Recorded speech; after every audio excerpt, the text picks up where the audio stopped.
ओम श्री परमात्मने नमः। दो शब्द। गीता ऐसा ग्रंथ है, पढ़े सो उतरे पार। जो भी जानेगा इसको, होगा बेड़ा पार। मनुष्य जन्म तो श्री कृष्ण की बांसुरी के समान है। जिसे जैसे प्रभु बजाएं, उसे तो वैसे ही बजना है। इसमें बांस की बांसुरी की अपनी मर्जी नहीं होती। इसी प्रकार हम प्रभु की कठपुतली हैं। वह जैसे नचाए, नाचना ही है। लेकिन मनुष्य का सबसे बड़ा महत्व है गीता का ज्ञान प्राप्त करके जन्म मरण के बंधन से पार हो जाना और जीते जी मुक्ति का अनुभव प्राप्त करना। इस काम के लिए प्रभु ने हमें स्वतंत्र किया है। बाकी तो सब उसके हाथ है। बस जीवन में एक बात सदा याद रखनी है, प्रभु मेहनत मेरी, कृपा तेरी। ताकि हमारे अंदर किसी बात का अभिमान न आए, क्योंकि प्रभु की कृपा के बिना कुछ नहीं हो सकता। श्रीमद् भागवत गीता जो सागर है, आप जब भी इस सागर में गोता लगाएंगे, आपको नए नए मोती प्राप्त होंगे। यह मेरा एक छोटा सा प्रयास है। धृतराष्ट्र जी बोले, हे संजय, धर्म भूमि कुरुक्षेत्र में एकत्रित हुए युद्ध की इच्छा वाले मेरे और पांडवों के पुत्रों ने क्या किया? संजय बोले, उस समय राजा दुर्योधन ने व्यूह रचना युक्त पांडवों की सेना को देखकर और द्रोणाचार्य के पास जाकर यह वचन कहा, हे आचार्य, आपके बुद्धिमान शिष्य द्रुपद पुत्र, व्यूहाकार खड़ी हुई पांडवों पुत्रों की इस बड़ी भारी सेना को देखिए। इस सेना में बड़े बड़े धनुषों वाले तथा युद्ध में भीम और अर्जुन के समान शूरवीर और विराट तथा महारथी राजा द्रुपद, धृष्टकेतु और चेकितान तथा बलवान काशीराज, पुरोजित कुंती भोज और मनुष्यों में श्रेष्ठ शैव्य, पराक्रमी युधामन्यु तथा बलवान उत्मोजा, सुभद्रा पुत्र अभिमन्यु एवं द्रौपदी के पांचों पुत्र, ये सभी महारथी हैं। हे ब्राह्मण श्रेष्ठ, अपने पक्ष में जो भी प्रधान है उनको आप समझ लीजिए। आपकी जानकारी के लिए मेरी सेना के जो सेनापति हैं उनको बतलाता हूँ। आप द्रोणाचार्य और पितामह भीष्म तथा कर्ण और संग्राम विजय कृपाचार्य तथा वैसे ही अश्वत्थामा, विकर्ण और सोमदत्त का पुत्र भूरिश्रवा और भी मेरे लिए जीवन की आशा त्याग देने वाले बहुत से शूरवीर, अनेक प्रकार के शस्त्रास्त्रों से सुसज्जित और सब के सब युद्ध में चतुर हैं। भीष्म पितामह द्वारा रक्षित हमारी वह सेना सब प्रकार से अजय है और भीम द्वारा रक्षित उन लोगों की यह सेना जीतने में सुगम है। इसलिए सब मोर्चा पर अपनी अपनी जगह स्थित हो रहते हुए आप लोग सभी निसंदेह भीष्म पितामह की ही सब ओर से रक्षा करें। कौरवों में वृद्ध बड़े प्रतापी भीष्म पितामह ने उस दुर्योधन के हृदय में हर्ष उत्पन्न करते हुए उच्च स्वर से सिंह की दहाड़ के समान गरज कर शंख बजाया। इसके पश्चात शंख और नगारे तथा ढोल, मृदंग और नरसिंहे आदि बाजे एक साथ ही बज उठे। उनका वह शब्द बड़ा भयंकर हुआ।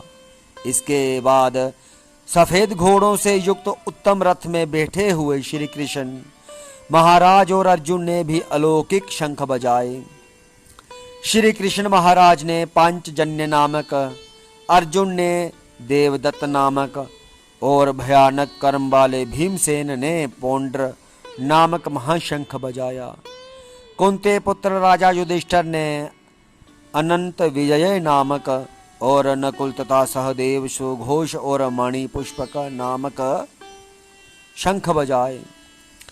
श्रेष्ठ धनुष वाले काशीराज और महारथी शिखंडी तथा राजा विराट और अजय, सात्यकीत राजा द्रुपद और द्रौपदी के पांचों पुत्र और बड़ी भुजा वाले सुभद्रा पुत्र अभिमन्यु, इन सभी ने हे राजन सब ओर से अलग अलग शंख बजाए और उन भयानक शब्द ने आकाश और पृथ्वी को भी गुंजाते हुए धृतराष्ट्र के यथार्थ आपके पक्ष वालों के हृदय विदीर्ण कर दिए। अर्जुन बोले, हे राजन।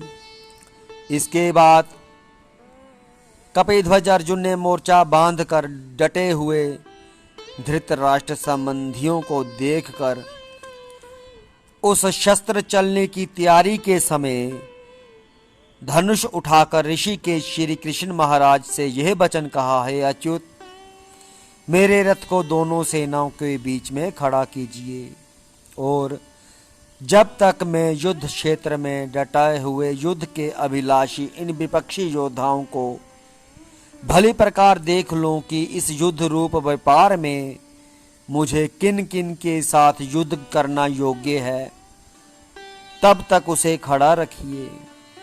दुर्बुद्धि दुर्योधन का युद्ध में हित चाहने वाले जो ये राजा लोग इस सेना में आए हैं, इन युद्ध करने वालों को मैं देखूंगा। संजय बोले, हे धृतराष्ट्र, अर्जुन द्वारा इस प्रकार कहे हुए महाराज श्री कृष्ण चंद्र ने दोनों सेनाओं के बीच में भीष्म और द्रोणाचार्य के सामने तथा संपूर्ण राजाओं के सामने उत्तम रथ को खड़ा करके इस प्रकार कहा कि हे पार्थ, युद्ध के लिए जुटे हुए इन कौरवों को देख। इसके बाद पृथा पुत्र अर्जुन ने उन दोनों ही सेनाओं में स्थित ताऊ, चाचों को, दादों को, परदादाओं को, गुरुओं को, मामाओं को, भाइयों को, पुत्रों को, पोत्रों को तथा मित्रों को, ससुरों को और सुहृदों को भी देखा। उन उपस्थित संपूर्ण बंधुओं को देखकर वे कुंती पुत्र अर्जुन अत्यंत करुणा से युक्त होकर शोक करते हुए यह वचन बोले। अर्जुन बोले, हे कृष्ण, युद्ध क्षेत्र में डटे हुए युद्ध के अभिलाषी इस स्वजन समुदाय को देखकर मेरे अंग शिथिल हुए जा रहे हैं और मुख सूखा जा रहा है तथा मेरे शरीर में कंप और रोमांच हो रहा है। हाथ में गांडीव धनुष गिर रहा है और त्वचा भी बहुत जल रही है तथा मेरा मन भ्रमित सा हो रहा है, इसलिए मैं खड़ा रहने को भी समर्थ नहीं हूँ। हे केशव, मैं लक्षणों को भी विपरीत ही देख रहा हूँ तथा युद्ध में स्वजन समुदाय को मारकर कल्याण भी नहीं देखता। हे कृष्ण, मैं न तो विजय चाहता हूँ और न राज्य तथा सुखों को ही। हे गोविंद, हमें ऐसे राज्य से क्या प्रयोजन अथवा ऐसे भोगों से और जीवन से भी क्या लाभ है। हमें जिनके लिए राज्य भोग सुख आदि अभिष्ट हैं, वे ही ये सब धन और जीवन की आशा को त्याग कर युद्ध में खड़े हैं। गुरुजन, ताऊ चाचे लड़के और उसी प्रकार दादे मामे ससुर पोत्र साले तथा और भी संबंधी लोग हैं। हे मधुसूदन, मुझे मारने पर भी अथवा तीनों लोकों के राज्य के लिए भी मैं इन सब को मारना नहीं चाहता। फिर पृथ्वी के लिए तो कहना ही क्या। हे जनार्दन, धृतराष्ट्र के पुत्रों को मारकर हमें क्या प्रसन्नता होगी।